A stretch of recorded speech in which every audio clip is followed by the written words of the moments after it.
அன்பிற்குரிய நமது சட்டமன்ற உறுப்பினர்களே, எனது இங்கே இந்த மானிய கோரிக்கைகளின் மீது சில கருத்துக்களை சொல்வதற்கு முன்பாக என்னுடைய சொந்த தொகுதி பிரச்சனையை முதலிலே முன்வைத்து சொல்லி சில பிரச்சனைகளை நமது அவையினுடைய கவனத்திற்கு கொண்டு வரலாம் என்று கருதுகிறேன். அமைச்சர் பெருமக்களின் கவனத்திற்கு தொகுதி பிரச்சனையை முதலிலே முன்னுரிமை கொடுத்து அதை கோடிட்டு காட்ட விரும்புகிறேன்.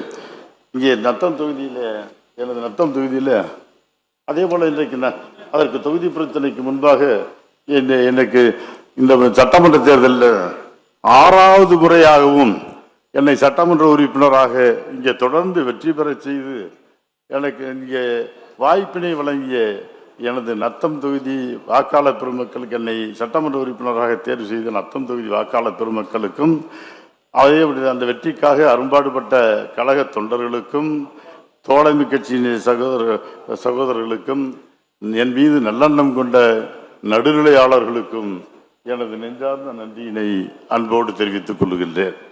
அதே போல மாண்புமிகு பேரவைத் தலைவர்களே, தொகுதியுடைய பிரச்சனையை ஒன்று சொல்லிவிட்டு அதற்கடுத்தபடியாக இங்கே மின்சார பிரச்சனை முக்கியமான பிரச்சனை. எப்படி தமிழ்நாட்டிலே மின்சாரம் ஒரு காலத்தில் எவ்வளவு பெரிய ஒரு மின்சார பிரச்சனை, இனி மின்வெட்டு பிரச்சனை எவ்வளவு பிரபல்யமாக இருந்தது, எவ்வளவு தமிழ்நாடே இருளில் மூழ்கி கிடக்கின்ற சூழ்நிலையில் இருந்து அதை மீட்டெடுத்து தமிழகத்தை ஒளிமயமான தமிழகமாக மாற்றிய புரட்சி தலைவி அம்மா அவர்கள் எடுத்த நடவடிக்கைகளையும் ஒன்றிரண்டு கொள்கைகளை இங்கே நினைவூட்ட விரும்புகின்றேன். அவர் எடுத்த நடவடிக்கைகள் மட்டுமல்ல, அதனால் இங்கே மின்வெட்டே இல்லாத சூழ்நிலை உருவாகினதை அந்த திட்டங்களை அவர் செயல்படுத்திய திட்டங்களை ஒன்றிரண்டு இங்கே கோடிட்டு காட்ட விரும்புகிறேன். நிறைய சொல்லணும். அதை பற்றி இந்த துறையை பற்றி பேசணும்னு சொன்னாவே இந்த துறையினுடைய அமைச்சர்லாம் இங்கே இருக்கிறாங்க இல்லைன்னு சொல்ல, முன்னாள் அமைச்சர்லாம் ஒவ்வொருத்தருக்கு 2 மணி நேரம் 4 மணி நேரம் பேசினா கூட இதில் துறையில் பிரச்சனை 6 நாளையும் சொல்லி முடிக்க முடியாது. அந்த அளவிற்கு இது கடல் போன்ற மிகப்பெரிய துறை, மக்களுடைய பிரச்சனை. ஆனால் அந்த துறையிலே 1-2 சாதனைகளை மட்டும் நான் இங்கே ஒரு சூற்றுக்கு ஒரு ஊர் பதம் என்பதை போல 1-2 சாதனைகளை கோடிட்டு காட்ட விரும்புகிறேன். அதற்கு முன்பாக நமது தொகுதியில் எங்களுடைய தொகுதியில் மிக இங்கே இப்பொழுது ஏற்கனவே நான் வற்புறுத்தியதன் காரணமாக கோரிக்கை பல முறை வைத்ததன் காரணமாக சென்ற அரசு எங்களுக்கு கலைக்கல்லூரி ஒன்றை இங்கே கொடுத்தார்கள். கலைக்கல்லூரி இப்போ நடந்து கொண்டிருக்கிறது.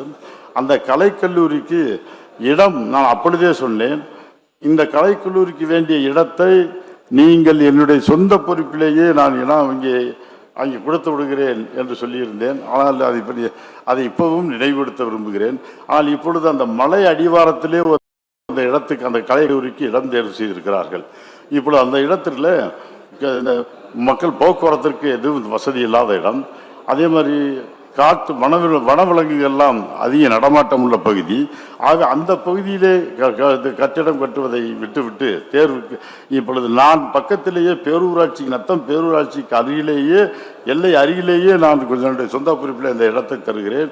அதை அரசு ஏற்றுக்கொள்ள வேண்டும் என்று அந்த இடத்திற்கு அந்த இடத்திலே கல்லூரியை கட்ட வேண்டும் என்று உங்களை அன்போடு கேட்டுக்கொள்கின்றேன்.